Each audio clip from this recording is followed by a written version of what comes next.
ಇನ್ನು ಉಪಚುನಾವಣೆಯಲ್ಲಿ ರಾಷ್ಟ್ರೀಯ ಪಕ್ಷಗಳಿಗೆ ರೈತ ಸಂಘ ಸೆಡ್ ಹೊಡೆಯೋದಕ್ಕೆ ಮುಂದಾಗಿದೆ. ಬೈ ಎಲೆಕ್ಷನ್ ಸ್ಪರ್ಧೆಗೆ ಉತ್ತರ ಕರ್ನಾಟಕ ರೈತ ಸಂಘ ನಿರ್ಧಾರವನ್ನು ಮಾಡಿದೆ.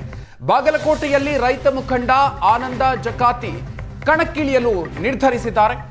ಮಾರ್ಚ್ 20ಕ್ಕೆ ನಾಮಪತ್ರ ಸಲ್ಲಿಕೆಗೆ ನಾಯಕರು ನಿರ್ಧಾರವನ್ನು ಮಾಡಿದ್ದಾರೆ. ಸಾವಿರಾರು ರೈತರನ್ನ ಸೇರಿಸಿ ಮೆರವಣಿಗೆಯ ಮೂಲಕ ನಾಮಪತ್ರವನ್ನು ಸಲ್ಲಿಕೆ ಮಾಡಲಾಗುತ್ತೆ.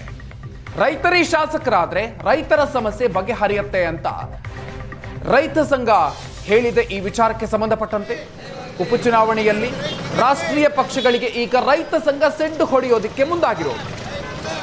ಉತ್ತರ ಕರ್ನಾಟಕ ರೈತ ಸಂಘ ಬೈ ಎಲೆಕ್ಷನ್ ನಲ್ಲಿ ಸ್ಪರ್ಧೆ ಮಾಡೋದಕ್ಕೆ ನಿರ್ಧಾರವನ್ನ ಮಾಡಿದೆ.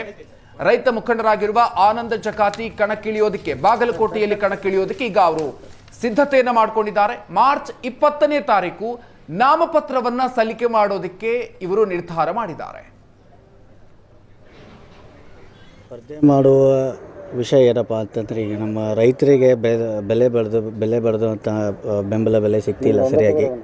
ಅದಕ್ಕೋಸ್ಕರ ನಾವು ಏನು ಮಾಡ್ತಾಯಿದ್ದೀವಿ, ನಾವೇ ಅಭ್ಯರ್ಥಿಯಾಗಿ ಉತ್ತರ ಕರ್ನಾಟಕ ರೈತ ಸಂಘದಿಂದ ಅಭ್ಯರ್ಥಿಯಾಗಿ ನಾನು ನಾಮಿನೇಷನ್ ಮಾಡ್ತಾಯಿದ್ದೀನಿ. ಅದಕ್ಕೋಸ್ಕರ ಮತ್ತು ಆಮೇಲೆ ಬಾಗಲಕೋಟೆ ಅಭಿವೃದ್ಧಿ ಬಗ್ಗೆ ತುಂಬ ಚಿಂತನೆ ಮಂಥನೆ ನಾವು ಮಾಡ್ತಾಯಿದ್ದೀವಿ.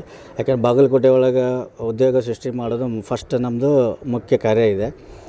ಆಮೇಲೆ ಸರ್ಕಾರಿ ಶಾಲೆಗಳು ಅದನ್ನು ಮತ್ತೆ ನೆಸೆಸಿಗೆ ಹೊಂಟಾವು. ಈಗ ಸರ್ಕಾರಿ ಶಾಲೆಗಳೆಲ್ಲ ಮುಚ್ಕೊಂಡು ಹೊಂಟಾವೆ, ಎಲ್ಲ ಪ್ರೈವೇಟಿಸಮ್ ಆಗಿಬಿಟ್ಟಾವೆಲ್ಲ.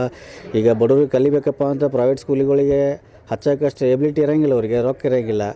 ದಿನ ದುಡಿದ್ರೆ ಮನೆಗೆ ಹೋಗಿ ಊಟ ಮಾಡಬೇಕು ಅವರು, ಇಲ್ಲಾಂದ್ರೆ ಭಾಳ ಸಮಸ್ಯೆ ಐತಿ. ಬಡ್ರ ಮಕ್ಕಳು ಕಲಿತು ಶಾಣ್ಯರ್ ಆಗ್ಬೇಕು ಅನ್ನೋದು ನಮ್ಮದೊಂದು ಆಸೆ ಐತಿ. ರೈತರ ಮಕ್ಕಳು ಕಲಿಬೇಕು, ಅವರು ದೊಡ್ಡ ದೊಡ್ಡ ನೌಕರಿಗಳಿಗೆ ಹುದ್ದೆಗಳಿಗೆ ಹೋಗ್ಬೇಕು. ಸುಮ್ಮನೆ ಎಲ್ಲ ಪ್ರೈವೇಟ್ ಸ್ಕೂಲ್ಗಳೆಲ್ಲ ಮಾಡ್ತಾರೆ, ಲಕ್ಷ ಗಂಟೆ ಡೊನೇಷನ್ ತೊಗೋತಾರೆ. ರೈತರ ಮಕ್ಕಳು ಹಚ್ಚಕ್ಕೆ